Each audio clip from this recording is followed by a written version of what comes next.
welcome to a new episode of Comadres y Comics. This is episode 211. That's 211, guys. We're your hosts. I'm Sarah. I'm Kristen. And I'm Jen. Hi, guys. How's everybody doing? Good, thank you. I'm coming off of a couple of days of being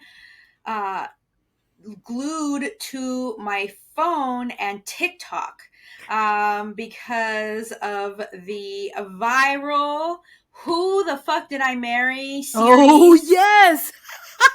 If you don't know, you need to get on TikTok and look up Risa Tisa, REESATEESA. She dropped a series on February 14th called "Who the Fuck Did I Marry?" And it is a 50 episode story playlist of this whole entire drama, trauma, debacle of her meeting, dating, marrying, and divorcing this pathological liar. And I probably was, I was about 5 days late. Like, it dropped on the 14th and I didn't get it into it until the 19th. I had my phone with the volume turned all the way up, playing while I was in the shower. I had my earbuds when I would go to my PT appointments, and while I was doing my PT exercises, I plugged my phone into the car, and anytime I would drive anywhere, I had it playing. Oh my God, it was nonstop me watching this series. And once I finished it, my entire FYP is just nothing but now other creators talking about this story. He actually came out of the, well, someone outed him because she was using fake names, but someone outed him. So he came out of the woodwork and started like saying stuff on TikTok. His ex-wives and ex-girlfriends started coming out. Like, it was this whole, and I am so here for it. And now, and each episode was 10 minutes long. So this is, I guess this is a new feature that TikTok has. Used to only be 3 minutes, but now you can do 10 minutes. Each one was 10 minutes long. And now there are other people coming on and telling their stories. And this morning I was in the kitchen listening to another woman. Her series was called The Lies He Told Me. Oh my God. I'm like, where do these women find these men? Where do these women find these men, and what is wrong with you? Like, and also, like, how are you? Like, how many red how do you flags? fall for it? Yes, exactly. Yeah. How many red flags does there have to be before you're like, you know what? That's not worth it. Like, I know you're like this one this morning. She already caught him in like at least 5 lies, and she still married him. What is wrong with her? Oh, yeah. No, I actually don't watch her directly. I watch another creator who condenses like 5 hours into like 5 minutes or 10 minutes. So that works better for me. But my God, I'm serious. Like, okay, he didn't go with you to get your DNC for when you had a miscarriage. He didn't get you your car that he swore up and down he was going to get. He was going to put down money for a house that he kept for some reason. And I'm like, dude, why did you stay? Why did you stay? But no, it's very entertaining, extremely entertaining. It was. Like, I treated it as kind of like a podcast. I wasn't watching it while I was playing. I just like had my earphones in. But it is so entertaining, but it is also very sad that this poor woman had to go through this trauma. But on the bright side, she talks about in her episode, she talked about how it was her dream trip to go to London and Paris, and he kept promising it to her. He one day showed up with an itinerary and was like, I'm taking you to London. And also her dream car was a blue BMW X5 series with a cognac interior. And so he was like, I'm going to buy you this car. They went out and they test drove car after car after car after car. And there was always an excuse for something. And now that her story just took off and she went viral, she's getting a BMW, and they crowdfunded to send her to Paris. So, that's wonderful. and I guess London, but she's getting lots of cool things and support, and everybody, even though the story, she went through trauma and she's traumatized and says that she's not ready to date quite yet, and this happened in 2020 through 2021. She is a very good storyteller, and so that is what everybody is just really exactly what you said, entertained by. And so I know I was hooked.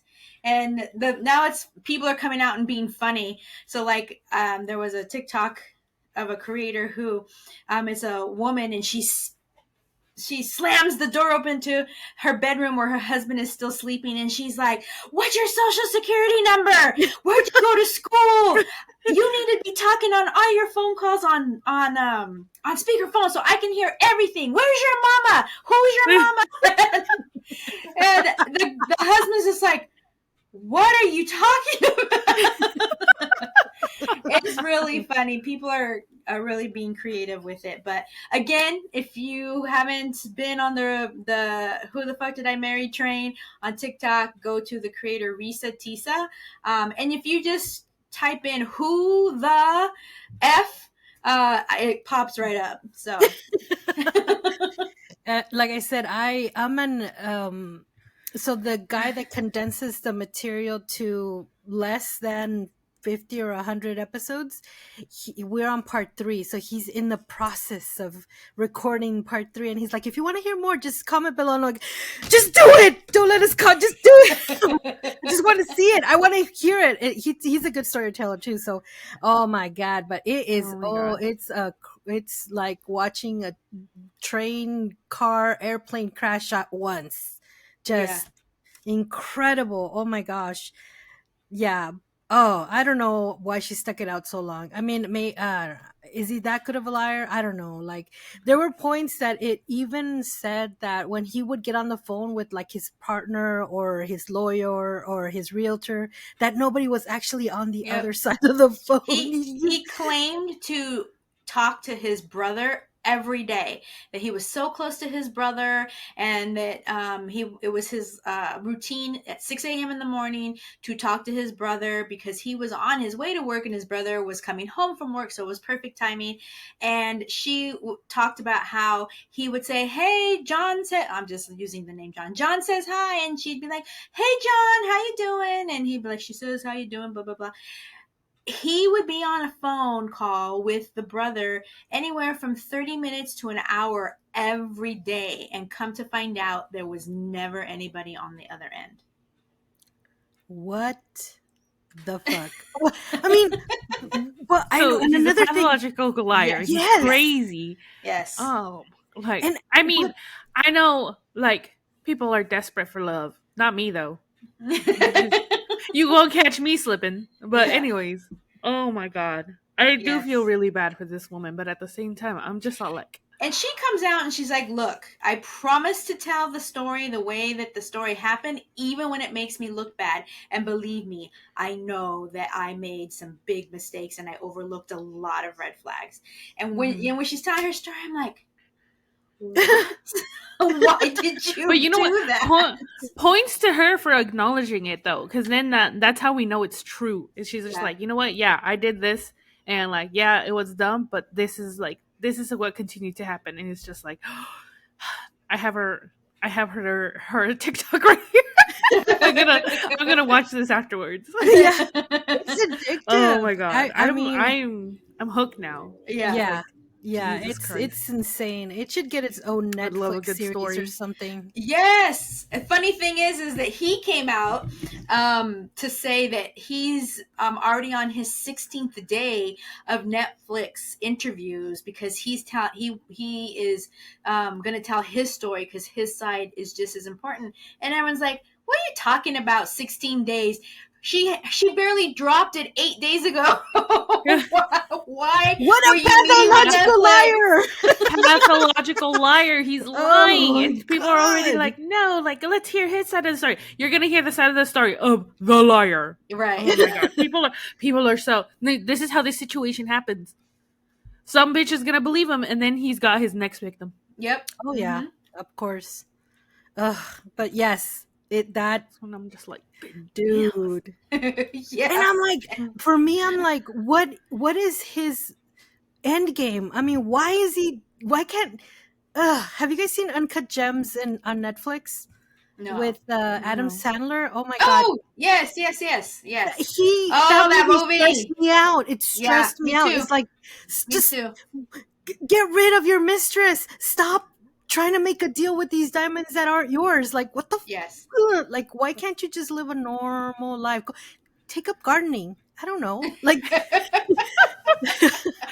it just your life is so much chaos because you made it that, and I do not know why that is so appealing to you. I mean, if anything, I think it takes years out of your life just to keep all this psychologically nice, speaking, you know. if they grew up in that environment, to them that's normal. That's how it's supposed to be. That's how it should be. Is it healthy? No. But is it what they know and what they're going to perpetuate? Yeah. So I'm curious. I can't wait to hear what you have to say about it. Dude, my Y'all heart gonna catch started... me at 12 a.m. being like, what the fuck? Oh, my chest started hurting just thinking about all that stuff. So much drama. Oh, I mean, I love drama, let me tell you, but this was just off the rails. Just, oh my God. Whew, catch your breath.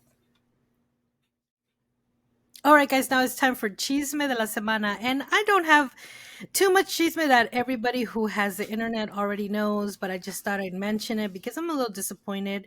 Madam Web, the movie, has 13% on Rotten Tomatoes. Oh my gosh, that's so sad. It really is. And even because they couldn't mention Spider-Man, they went out of their way to mention Spider-Man. And then for some time, they said that Tom Holland was going to be making a cameo appearance. Nothing. Then they said, even Dakota Johnson said, I haven't watched the movie. And a lot of the crew said the script was constantly changing. So they constantly had to re-record and stuff like that. And, you know, just goes to show Hollywood is fucking weird because the people that made what is it, Dracula, the Untold Story or some shit, like all these like movies that didn't do so well, those were the people who made Madam Web. And it's like, you didn't Why learn do you from keep the first letting these three people movies? make movies? Exactly, thank you. Nepotism. I was just like, wow. You know, I didn't even know anything about the movie. They didn't do a lot of marketing for it. And now that you're saying that they weren't allowed to mention Spider-Man, that makes sense to me. Because when the marketing I did see, I'm like, nobody even knows what this is. Like, what the hell? Who the hell? I mean, I know who Madam Web is because I read the comics, but nobody knows who Madam Web is. And how are you going to do a fucking movie about a Spider-Man character without Spider-Man in it? And so I was still interested because I do like Spider Family characters. I haven't seen it, but I told Eddie, you know those Facebook videos or YouTube videos that come up every once in a while that people share making fun of those homemade Spider-Man movies made in India? Yes. That's what it looked like to me. It was that freaking caliber of cinematography. I was like, that's what Madam Web looked like to me. Like it was made in India by some college students. And so it doesn't surprise me. Some of those India Spider-Man movies are actually pretty good.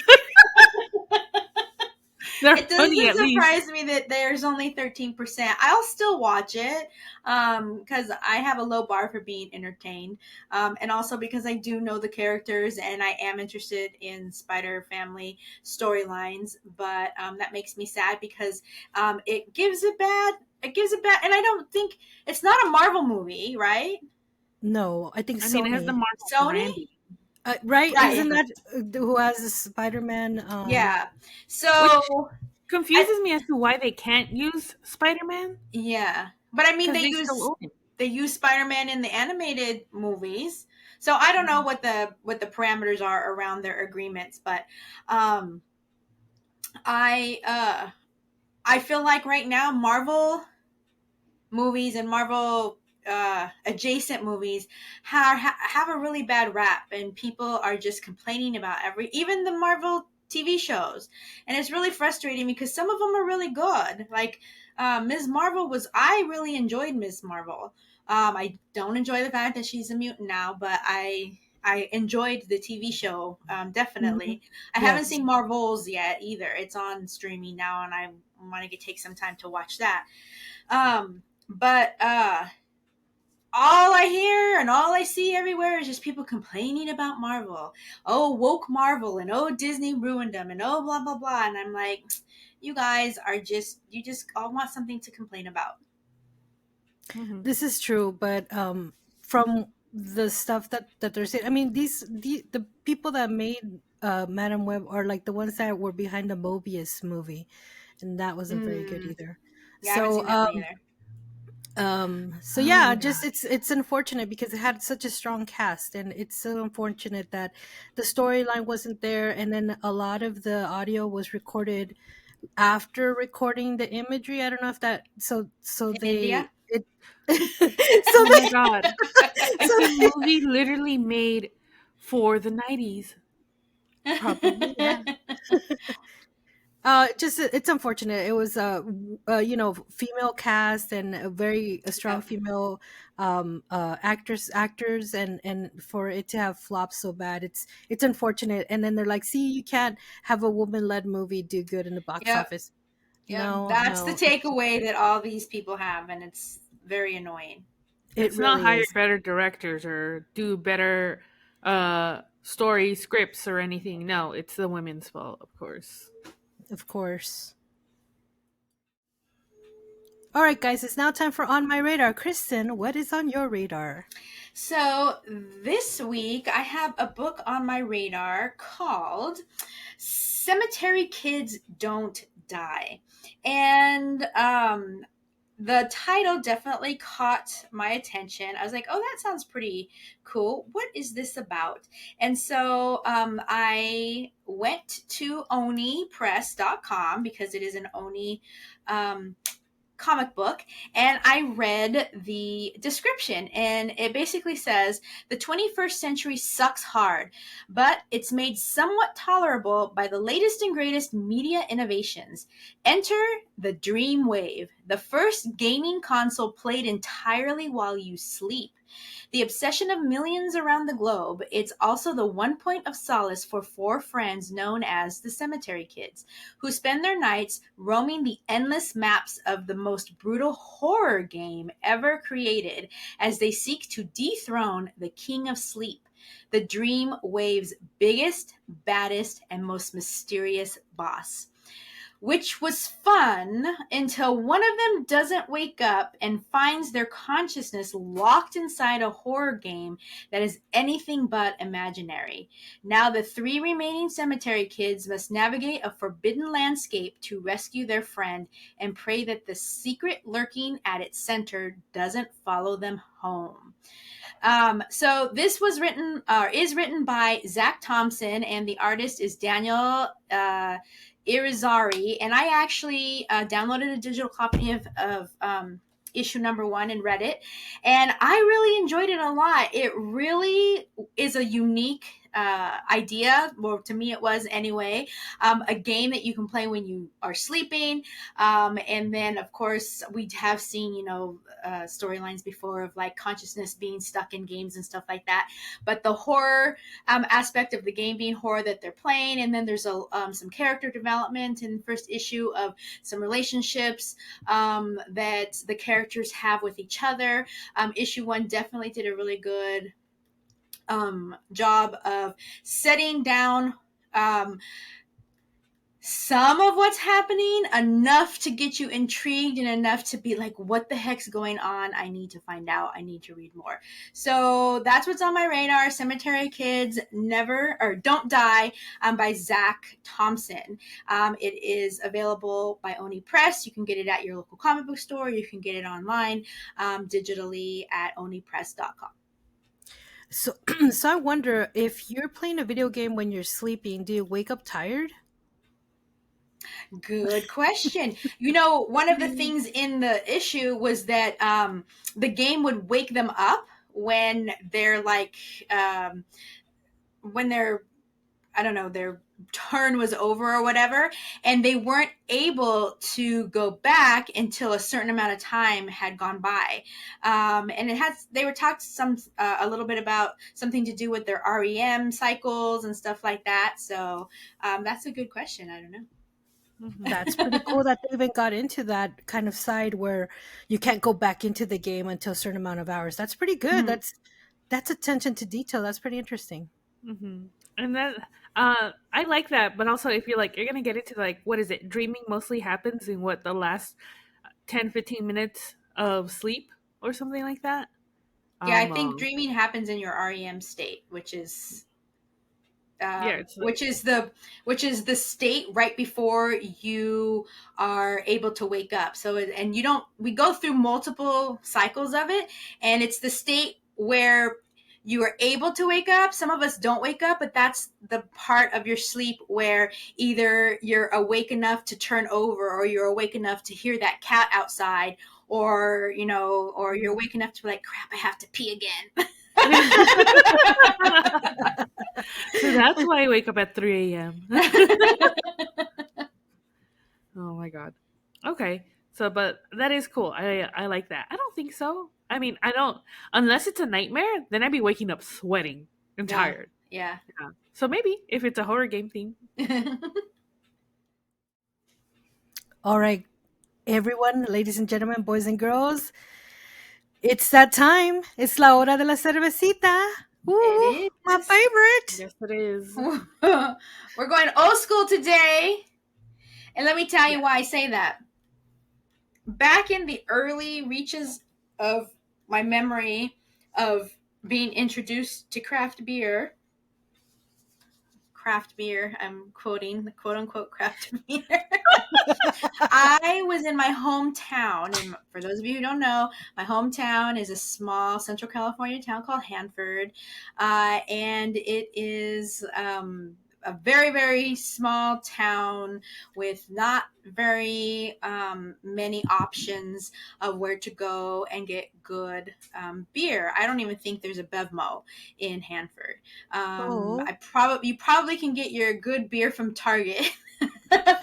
Actually, no. There's that craft beer winery that we went to. Yes, you got that glass. Yeah, I think that's new, isn't it? Like it's been around for a while. I mean, newer. It wasn't there when I lived there. But within the last 15-20 years. Okay. So I was at the local hole in the wall, and I'm sitting at the stools, and I'm like, okay, I'm going to get me a beer. I don't want Coors. I don't want Bud.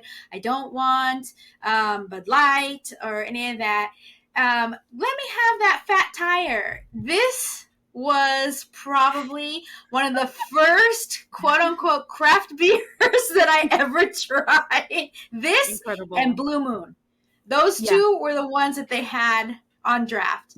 So now that I know more about craft beer and I know a little bit more about the brewery history of Fat Tire and Blue Moon, it's not something that I drink I don't even remember what it tastes like. So this is a true review because it's been so long.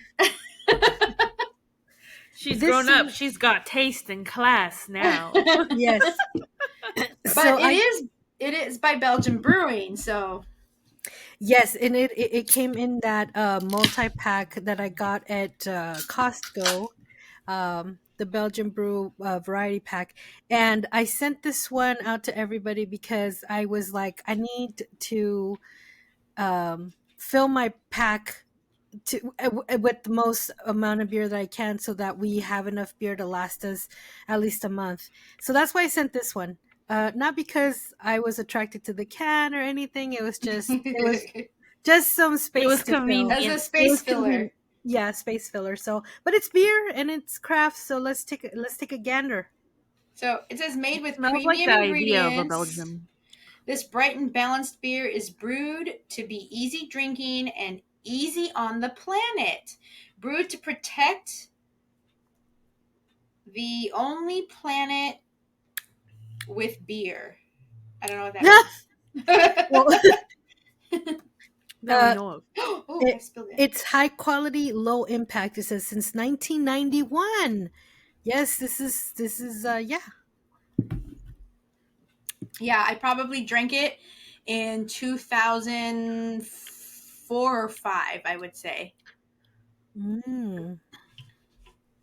Well, let me say this. It's not disappointing. Like, I thought maybe it would be a little bit bland, but it's not. It's actually really refreshing. I would have to say that I like it more than regular lagers like Modelo or... You shut your mouth, you lying whore. Well, I just don't seem to like it. I don't like Corona. I don't like Bud Light. I don't like... I am such a Modelo convert. You don't even know. This has nothing on Modelo, but Modelo out of the bottle. Cans, no. And Modelo Draft. Modelo Draft Modelo is Negro. top, then Modelo bottle, and then cans if I have to, but cans taste, I don't really like the taste. This, I am so happy that your taste buds and palate are appreciating it, because it's bland AF to me. Okay. I'm going to agree with Kristen. It's like I'm drinking a slightly more flavorful Corona. Like I'm drinking the idea of a Belgium. Like someone like just crushed wheat or barley or I don't know what it is that they made this with into water and made like a White Claw version of beer. It is, like you said, like Jen said, there is a hint of flavor there for me. I want to preface also everything I'm saying with it's not bad, if that makes sense. It's not bad. That's what I meant. I'm not disappointed. It doesn't taste like anything. Yeah. I mean, I would still pick this over a Corona or a Tecate or a beer or absolutely. Like a Bud Light. That's what I meant to say. Yes, 100% then, Sarah. This does have more flavor than a Corona. Corona tastes more watery than this. But this is definitely, it is very bland to me. Yeah, I think Modelo has more flavor than that. But Corona, Bud Light, Coors, all those lagers. Miller, yeah. And this isn't considered a lager. It's an actual Belgian beer, right? Yeah, an ale, yeah. Yeah, but I mean... Very, very light. Very light, absolutely. I mean, this is, like you said, it's closer to water, but like I said, I'm not disappointed. I thought it was going to be like maybe a Corona or a Tecate, but no, it definitely... I mean, it's refreshing because, water is refreshing, but I'm not disappointed. I think that just does it for itself. It's like, I'm drinking this, and all I can think of is just like, who put water in my beer? That's funny. The fact that this is so water-like, I was thirsty. I'm supposed to be drinking lots of water today. I have a bottle here because this is like the 4th or 5th one I've been drinking today because I have a 20-mile run tomorrow. This is so low impact not only on the earth but on my body. Yes. That I'm drinking it because it's actually cold and I was thirsty and I'm supposed to be drinking water today. I'm supposed to be drinking water anyway. This is just savory water. So this would be like something that you could take to a party and share it, and they won't be like, oh, it's so hoppy. This is just one of those. Oh yes. Yeah. So That's I'm ready to rate it. I really have no key points, no back flavor, no lingering goodness. It's just simple, easy. It's like when you think of a stock image or like a stock flavor of beer, this is it. Like this is the base. This is like, it just says beer. What kind of beer? Nothing. It's just beer. It's just beer. So our rating scale is a 5-point scale where 1 out of 5 is very unsatisfied, a 2 out of 5 is regularly unsatisfied, 3 out of 5 right in the middle is neutral, a 4 out of 5 is satisfied, and a 5 out of 5 is very satisfied. It is fizzy, so it's making me burp. But I'm going to start, and I am giving it a 2 out of 5. I was actually going between 2 and 3 because I am kind of just neutral. The flavor is also just neutral. Like, would I... It's not bad. Right. Like, would I drink it if someone gave it to me for free? Yes. There are definitely beers that I would be like, no, thank you. Not even for free. Yes. I'm not going to drink that. Exactly. So, okay, so I talked myself into a 3. So 3 out of 5. Yeah, I'm also neutral on this, and I think that just speaks for itself. Neutral. Mm-hmm. That's it. Yeah. I'm gonna give it a 2. Like, I don't hate it. I think if I really hated it, it would be a 1. But like, I also like I don't like it enough for it to be like even more like on the neutral. You get me? Yeah. So I'm just like, no, I think a 2 is a good place for me. 2.5. There we go. Okay. That has been our beer review. All right, guys, it's now time for our book review. What are we reviewing today? Today, we are reviewing Astro and Inez, La Novela by... Hold on. They have it right here. Written by Lewelin Polanco, drawn by Juan Romero, lettered by Sean Reinhart, and production designed by Steve Blackwell. So, this is the cover. Look at the back, it's so cute. Why do our colors look different? I don't know. Lighting. I think it's the lighting. What lighting does? Yeah. Yeah. So. Oh, cute. Oh. Go ahead, Kristen. This is a one shot. It's so cute. Okay. This is a one shot. Yes, it's a one shot / anthology. Yeah, okay. So it's a collection of 4 like little stories, all wrapped into one. I really, really enjoyed this. It was so cute. Mm-hmm. Like, even, oh my god. Okay. So they're in the beginning. Her room right here.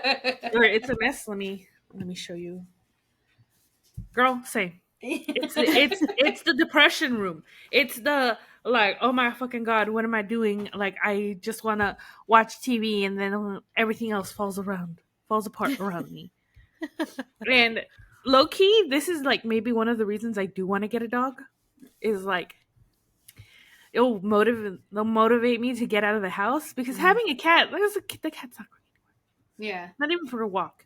Yeah. And it's like the like, she, in the first story, she has broken up with her girlfriend, and she falls into a depressive slump. Her dog is like noticing, or is like, hey, where's my like favorite plushie that we can see right here in the cover, which is this cute little penguin with a bow tie.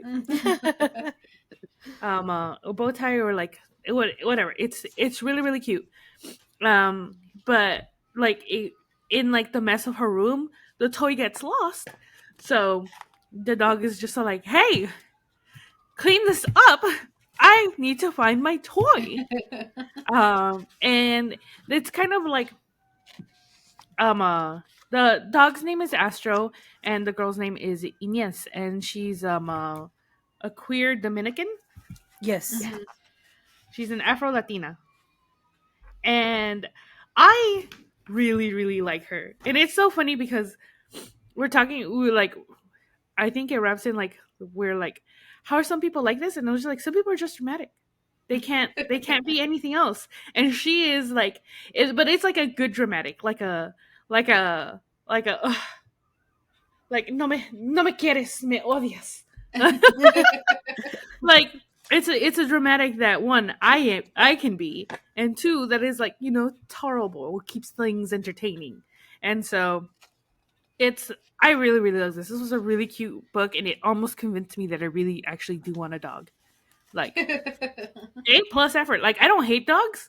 I like them a lot, but I don't know about actually owning one. It's a lot. Yeah, it's like it's a lot of work. It's like I always liken it to having a baby that never grows up. At least the baby starts to learn how to take care of itself and can entertain itself, but the dog is always going to need you to take it out to go to the bathroom. You got to pick up its poop. You got to make sure that if you go on vacation, you have to feed it or send it somewhere where they can feed them. And I also like pets, dogs, cats, hamsters. I had a rat when I was a kid, but I just don't have it in me to be that responsible. Same. I can't win. Like, I don't want kids, so I don't want pets either. I can't even keep my succulents alive. Don't give Right. me a pet. I can't. I bought a plant almost 2 years ago, and it was doing really well, but now it like finally died, and I was just like trying to keep it from not dying, but it didn't happen. And now I'm just like, well, if that was a kid, it'd be dead, and I'd be in jail. So Sarah has to come over and take care of my aloe plant. Oh, that's kind of true. Yeah. LMAO. I super love this book. I have 2 dogs, and one of them looks like Astro. Oh The yeah, little terrier. So I totally love this comic anthology.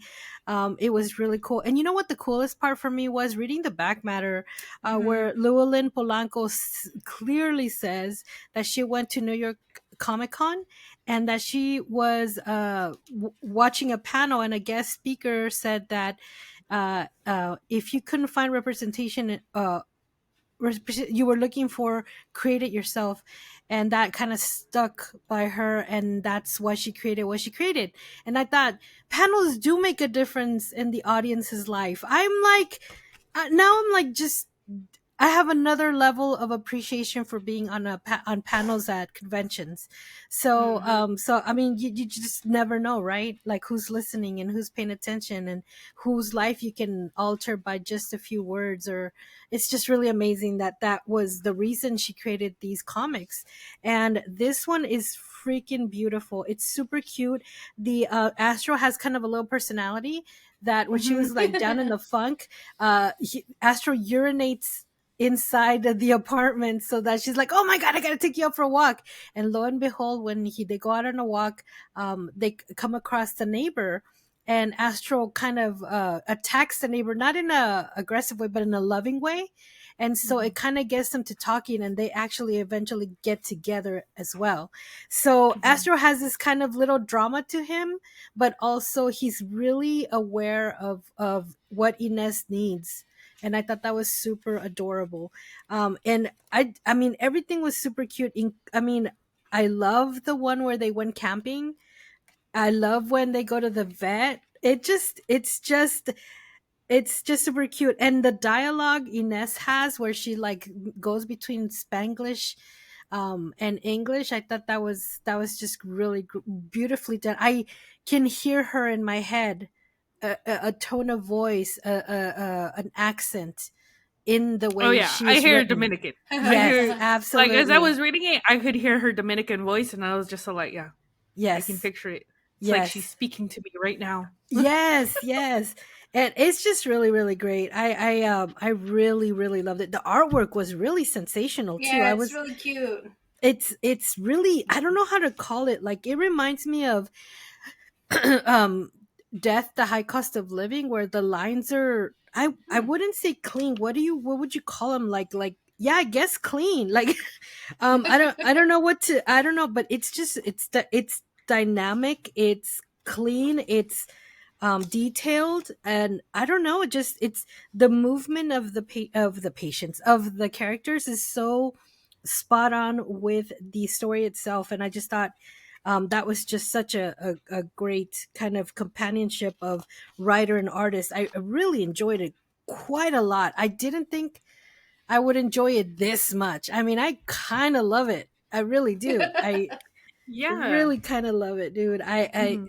Yeah, and I am in love with Astro. He's his own little personality, and I just love it. He Yeah. is.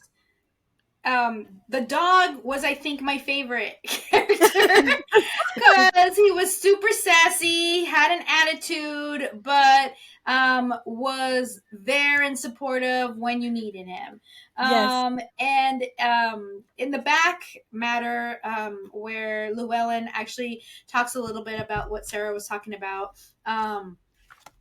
being at the New York Comic Con panel. She talks about in the beginning about how writing a story with a queer Afro-Latina lead was very important to her. It brings her joy to have a mix of Spanish dialogue in her comics to represent the Spanglish that folks from her walks of life speak every day, and something that she wants her readers to know that they will continue to see in her stories. And that's absolutely true, because as I was going online and I was looking her up, and I went to her Instagram, and I went to some other Google related things that I found that she had another story online, and that one was called Mi Hermana's Keeper. And that story was really kind of cool. It was like a sci-fi,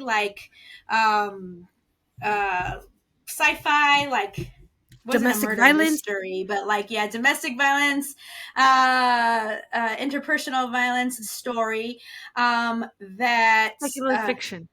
Oh, that's yes, what. Sorry, very yeah. speculative. Like, because it's kind of sci-fi, but also kind of like alternate universe slash like, yeah. So speculative fiction. Yeah. So it actually is a story that when you're reading it, tells you it happens in the world of this other I guess creators world that they created, where in this world your eyes turn, was it purple or Purple. blue? Purple. Purple. A certain amount of minutes before 73 you minutes. 73 minutes before you are going to die. Imagine if you knew your eyes turned purple and you knew that you only had 73 minutes left to live. And so the kind of like the storyline proposes, what would you do if you knew that, if you were faced with only 73 minutes.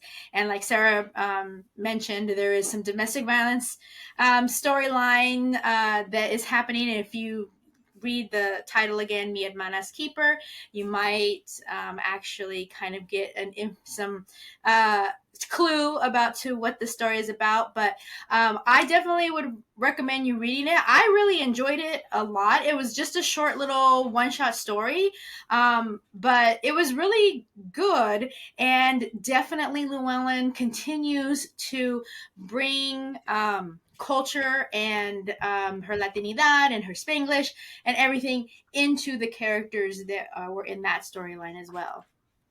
Oh, absolutely. That, and the art was really well done in that one as well.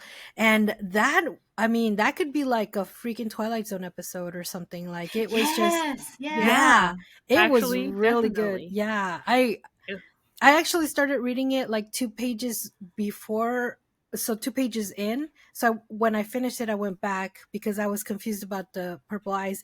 But when I read it, I was like, oh, this, yes, it's a definite yes for me. But yes, it really, and it's sort of like, not only do you read it, but you also kind of wonder, what would I do with those 73 minutes? Yeah. I still don't have an answer for that, but oh, maybe like sex and a lot of drugs all at once. And that's Yes. gonna be what takes you out. So I'm Yes. gonna like Yeah. Good point, Jen. Go ahead with what you're gonna say.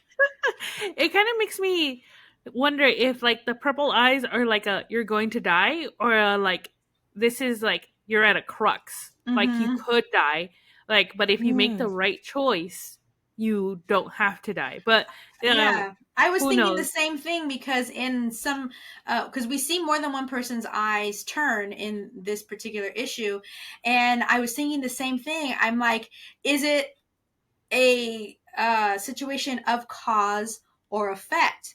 Like it definitely brought that question up, and so it actually got me interested in maybe going back and learning more about the world that this storyline actually that this comic existed in, because I found it to be a really very interesting concept for a world where this happens. So that was really, really cool.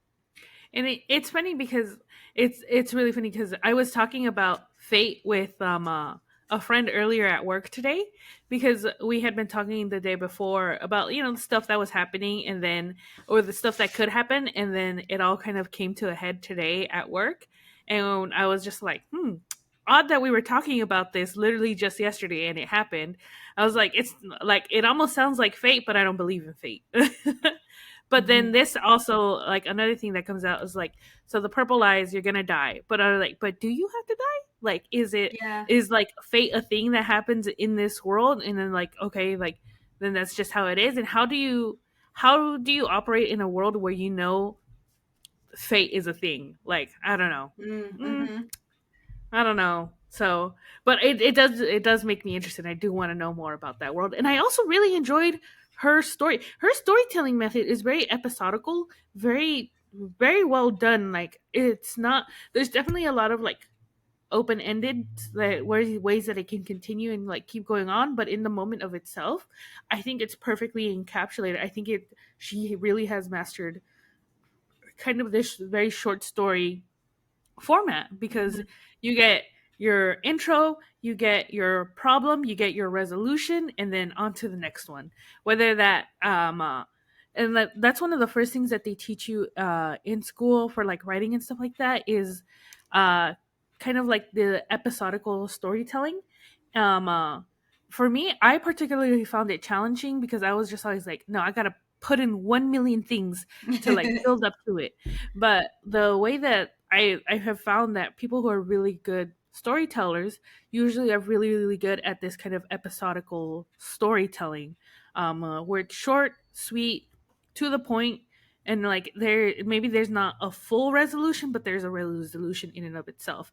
And sometimes it doesn't necessarily follow that like straight through format as well, but it tends to as well, and I think she does a really good job with it.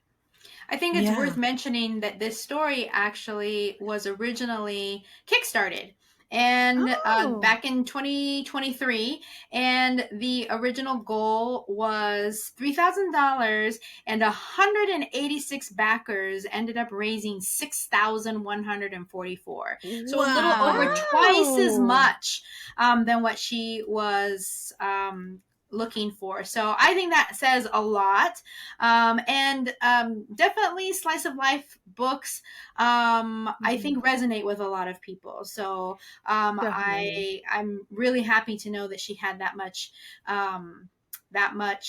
success with Support. it.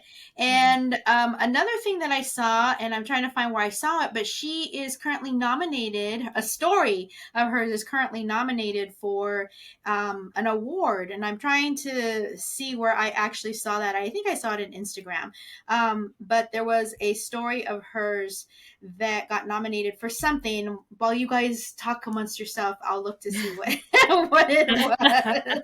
Yeah, no, I just think it's really really amazing. The way that she executes this, and in this anthology, the short stories all started and ended in their own little pace, but nothing bled into the other one aside from the characters, which I thought was really clever.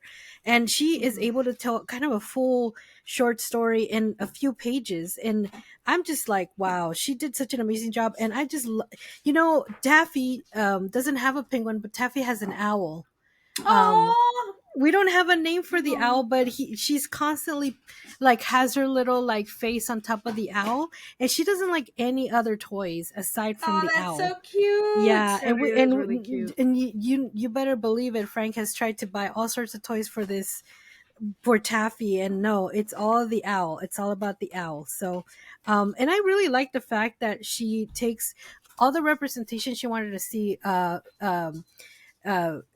she's obviously queer, and also a dog lover, and also Dominican, and also bilingual. So I love the fact that she highlights all of this in her books. And as far as I can tell, which I've only read these two comics of hers, but I think she does a wonderful, just beautiful job executing this. Absolutely. So Mm-hmm. I think we are ready to rate the books, and I think we should rate them both. What do you guys think? Yeah. Yeah, definitely. Oh. Actually, right before we do that, I did want to talk a bit more about who published this. It Oh Mhm. says yes, yes, yes. CEX Publishing, and mostly because I saw the back, and they like do other things. So definitely, like there's this one. I feel like you ordered this at one point, Yeah. Kristen. Like, yeah, Yeah. Uh-huh. and it, I and like tried to we order things from some of the smaller publishing companies, and just by looking on here, I know I've ordered 7 Years in Darkness. I've ordered Mother Russia, Mhm. and I think that might be the only ones that I see here that I recognize. Yeah, there was another one. There's this one. I thought I'm very surprised that it didn't ring. Hell, Nebraska. That seems up your alley. And like I mostly want to talk because on the back it says here for more information or to order direct visit CEX Comics, but they also said available at your local comic shop or bookstore, and they have a little thing that says like to find the comic shop Oh nearest you, yeah. call 1-888 comic book, which I thought was really really cool. But CEX Publishing, and I'm on their website CEX comics.com, and on their about us they say CEX is driven to support comics creators, retailers, and fans. We believe that comics are more than just a reading experience, they're a community. They're enthusiastic and original, and they're authentic, and we are too. The focus of CEX is on you, the fan, the creator, the retailer. We want to be successful, and we need to be in order to bring more great content to the market. But our goal is promoting the importance of great storytelling, diverse content, and fostering an engaged and positive community. And then they have a pretty like a relatively very small staff on here. Um, and then they have a list of retailers and stuff like that, but they're like I know we've read oh, Past the Last Mountain. I think you ordered this one before too. So like I know you ordered Mother Russia and it did like pretty well, Hmm. like from what I recall. But these are all like interesting titles that I would 100% be like up for reading some of them as well. So there's just an indie comic book publishing company, and this is what I love about indie comic publishers. They're always willing to take a risk Hmm. because they know that either it's that for fostering community, but also because why not? Yeah, so I finally found the award that she was nominated for, and it's Negative Space Fall 2023 Annual Comic Book Writing Competition semifinalist, and she was the semifinalist for her story called Solace. So I am interested, and she just posted this 4 days ago. So even though it says Fall 2023, I'm guessing that the award is happening now, but it is specifically featuring books that came out in the fall of last year. So there are quite a couple of, let's see, 1, 2, 3, 4. There's 10 stories that were nominated. So, and this is a writing competition, and she's a semifinalist. So that says a lot about like how Jen was saying, her writing technique and just her overall ability to tell a good story. So if you're interested, definitely go to tcl.comics on Instagram, and I believe TCL Comics is also her website. So for more information on Lewelin. Awesome. Let's go ahead and rate the book. What is our rating scale, Kristen? So our rating scale is a scale of 1 to 3 conchas, with 3 conchas being the most that Jen's mom ever let her eat. 1 sitting, so that was the absolute best. But if it's a book that we feel doesn't quite fit on that scale, we have our own little rating scale that we use as well. So do you want to go ahead and get started, Sarah? Yes, I'm going to give it the whole panaderia. I'm so impressed with their amazing storytelling ability, and the artwork on these comic books was really, really well done. And the storytelling was just amazing. I mean, I'm comparing it to the Twilight Zone. For God's sakes, that's like amazing. So the whole panaderia and a capa champurrado, I am floored, and I am endeared with the Astro Inez comic, because it reminds me of Taffy and her little owl. So I love it. I love it. I can't read actually more from her. I would love to read more about Astro, even if it was just a book about Astro. I would love that. So I also am going to give it the whole panaderia. Both stories were really engaging and interesting, and even though the Astro and Inez book was a compilation of different short stories, I feel like even though they were short stories, so much happened within those stories, and you got like so much action and character development, and I definitely hope that we see more of Astro and Inez in the future. Jen, how about you? I'm gonna give it also tres conchas, because I really loved it. And look, if you can convince me to almost get a dog, you've done a good job. I really, really loved it. I think it was really well written. I think it was well drawn. I love the like, it's pretty like thick line art, but I personally really like it. Like, some people like either don't really like kind of the heavy outline, but I do. I think it makes it look very charming and more like kind of like slice of lifey, almost kind of like cartoonish, sort of, or like cartoon vibes, or like webtoon vibes. There we go. So I really, really enjoyed it. So it's gonna be tres conchas from me. And that has been our book review. All right, guys, now it's time for En la Libreria. Jen, what do you have for us today? So today I have for you, hold on, I have the title right here. Balikbayan, The Return #1, a Filipino horror comic. Ooh. Hereditary meets The Wailing when Ben and his father return to the Philippines to confront the spirit cursing their family. So, this is being kickstarted or done by Alison O'Toole, who's from Toronto, Canada. Alison is the editor of comics anthologies and series, including Ignatz Award winner Shades of Fear and Eisner Award winner Public Domain. So we've actually read Shades of Fear, I think. I'm pretty sure we did. That sounds familiar. It's an anthology? Yeah, it's an anthology. Yeah. And I think it was also kickstarted, and that's how I know it, because I was just like, I know this. How did I come across this? So here's the story that they have on the Kickstarter page. It says, years ago, late at night, my father told me about the curse that has followed the men in my family for generations. That conversation was the spark of inspiration for Balikbayan. After years of estrangement, a sudden tragedy forces Ben into contact with his father, bringing up memories from his youth that he'd rather forget. He must confront his broken relationship with his father before they face the malevolent force calling them back to their homeland. They will learn firsthand that the sins of our past will always find us, no matter how far we try to run. So this is from the writer Jeff Estrella. And then they have a picture of what I'm going to assume is going to be the cover art for this book, and it is spooky.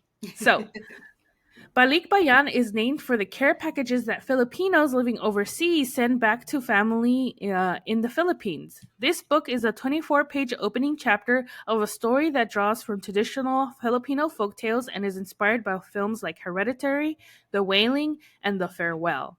It explores the often strained relationships between the children of immigrants and their parents and the difficulties of reconciling those two worlds. Wow, call me out. This is so good.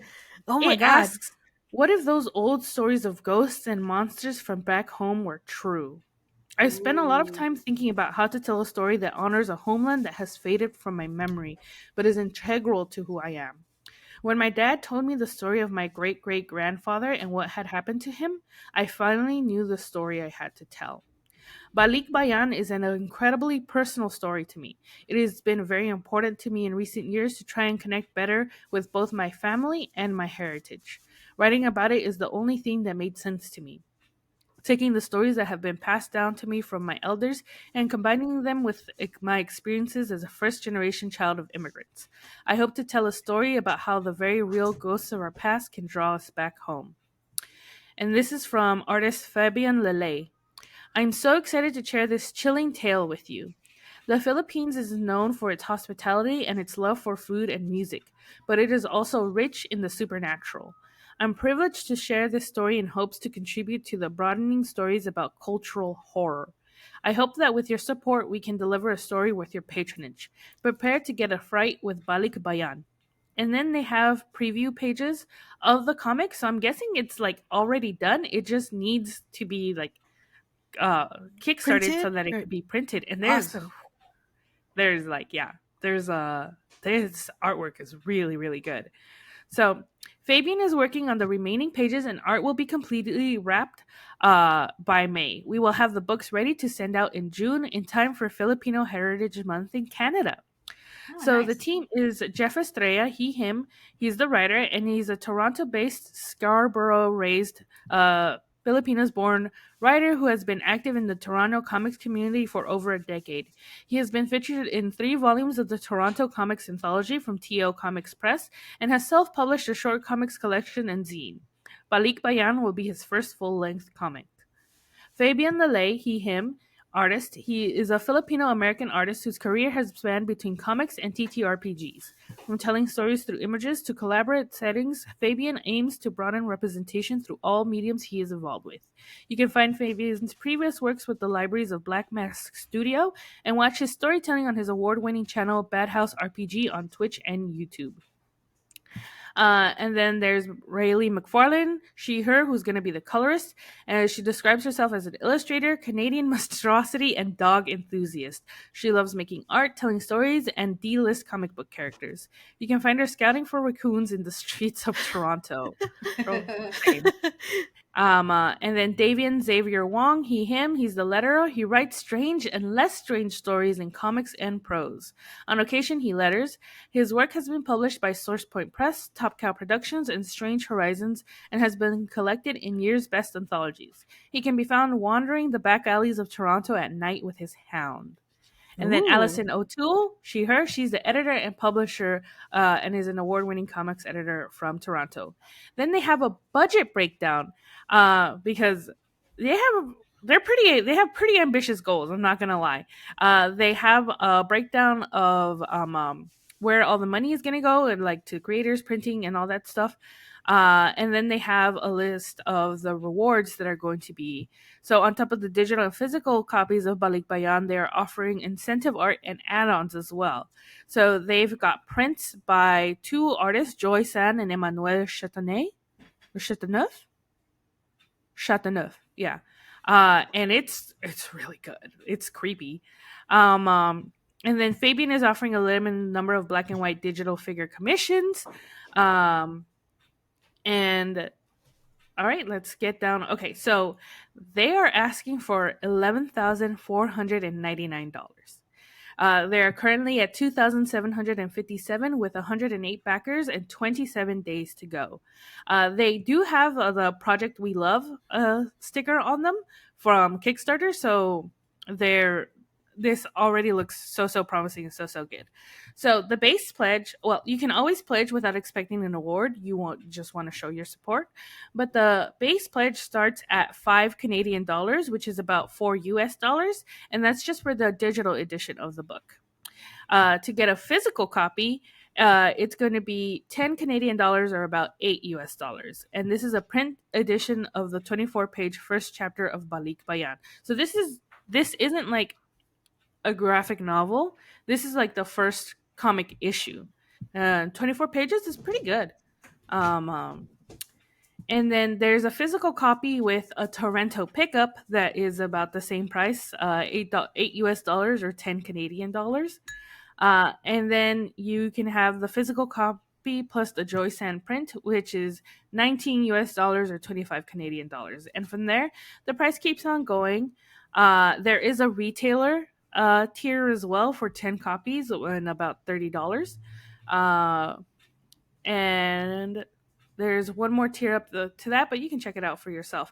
I think this sounds really It does, and cool. I was looking at the Kickstarter art that's on there. It's so cool, so Right? creepy, and the concept just honestly is awesome. And I love comics who are taking cultural folklore and old wives' tales and really playing that up, because there's nothing scarier than the stories that your grandma told you late at night trying to get you to behave. Mm-hmm. No, it's true. And like, so we love horror, but a lot of horror, I think up until like there was of course like low key horror and B movie horror and stuff like that, and there's like its own like subculture and subgenres into, but a lot of like horror that we knew, it's very white.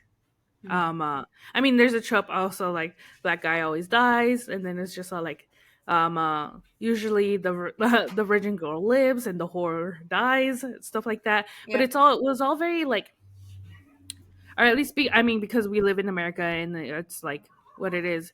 It was it's very white, and I don't think I really saw something that was. I mean, we grew up with our own horror stories and stuff like that, but when I think about it, there's kind of been this cultural shift in horror too, ever since um, um Nope came out. And I think more Mm. people, when they realize like, hey, one, there are things that like black people and brown people and other minorities are afraid of, but it's very different from what horror is, and there's an area to explore there. And I think now they're giving more voices or more opportunities for those stories to be told. And I think this is one of those perfect ones, because I love folklore, like myths, folk tales, urban legends, stuff like that. I absolutely adore it, and I like whenever I can, I try to buy like collections of like stories and stuff like that. From and like one an academic perspective, but also too like as a storyteller and someone who grew up with like hearing like very personal stories or like family encounters with the spooky. It fascinates me. So I'm so stoked about this. I think this sounds really cool, and I like how because I thought maybe Balikbayan was, and I'm probably mispronouncing that too, was a name for whatever this creepy thing was, but no, it's the fact that it's just the care packages. Oh, the nuance in that, I'm loving it. So definitely worth checking out. It is Balikbayan, BALIKBAYAN, the return #1 on Kickstarter.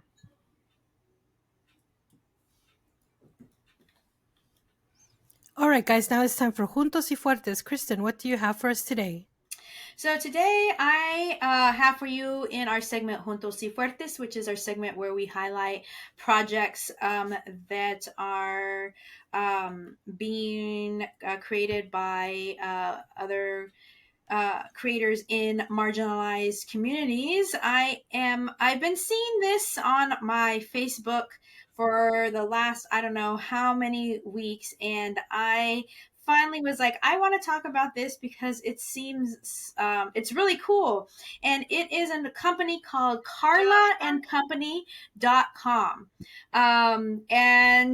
It is a clothing company, and not just clothing. I guess there's other things that are on the website. There's hoodies. I think there's t-shirts. I thought I saw some bags, but it is a Puerto Rican mom-made site. So everything is made by this Puerto Rican mom, and it's been in existence since 2017. And the mission is to create unique, high quality Latina products that you will love dearly. So you probably both have seen it on your Facebook page, where there's t-shirts like this. T-shirt says Poderosa like mis ancestros. This here is another shirt with a very nicely depicted Virgin Mary with very nice colors being used. So the concept is that it is using the Latino culture and heritage in her clothing line. And so, and they're super, super cute. And I thought I saw bags, but that might have been something different. Oh, this is just oh no, you can sort from like the newest to oldest. Here is another one. Says mi cultura runs through my veins, and it's like very like Dia de los Muertos colors and flowers. So I really encourage you all to go to Carla, and that's KARLAANDCO,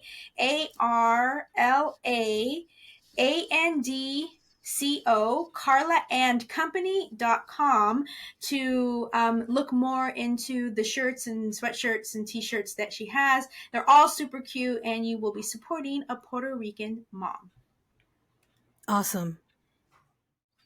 All right, guys, now it's time for saludos, and saludos goes out today to you can follow her on Facebook at isabelinpieces. That's ISAB as in boy, ELIN, there's no spaces, P as in Paul, IECES.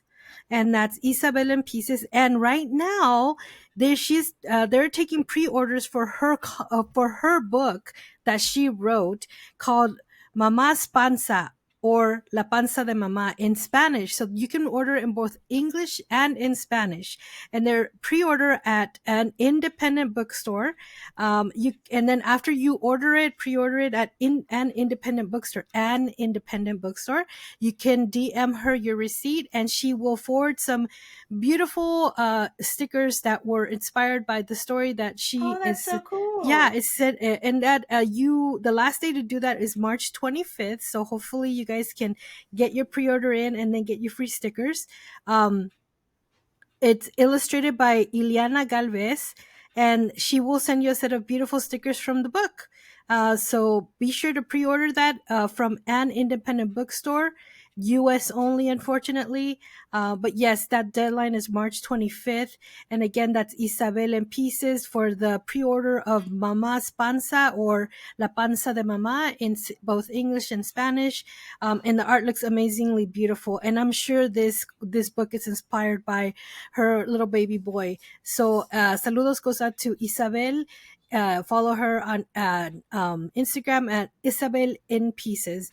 Just a wonderful, wonderful woman that we will get to actually see the book. We will get to see a sneak peek of the book at Latinx Comic Arts Festival in Modesto in March. So we're very excited to see her again, where we could have a few beers with her. She's super awesome. And I want to remind everybody that we've read and reviewed 2 of her books on our podcast. We've read, and this is Isabel Quintero. I don't know if you actually said her last name, for those of you that want to Oh, yes, I'm sorry. I didn't look her up. But the first book that we ever read by her was Photographic, The Life of Graciela Iturbide. And that was amazing. That story was so just very, very good, and we all loved it. And then she wrote a children's book called My Poppy Has a Motorcycle. Yes. And I definitely recommend that you search our YouTube channel and our Las Platicas. I don't think actually it's on YouTube, is it? It's just a regular episode. It's an audio. This was when Las Platicas was back in the day before it was on YouTube. But scroll back to some of our episodes. I'm not sure which one it is, but we interviewed her on an episode of Las Platicas before it was on YouTube. It was just audio, but it's one of the best interviews we've ever done. She's so amazing. She was such a great guest for us to have, and she really, really went deep into the things that have encouraged her as a writer and as a creator and as a storyteller. So definitely check her out. That's Isabel Quintero, and I don't know what episode it is, but we definitely have interviewed her, and it's a great interview. Absolutely.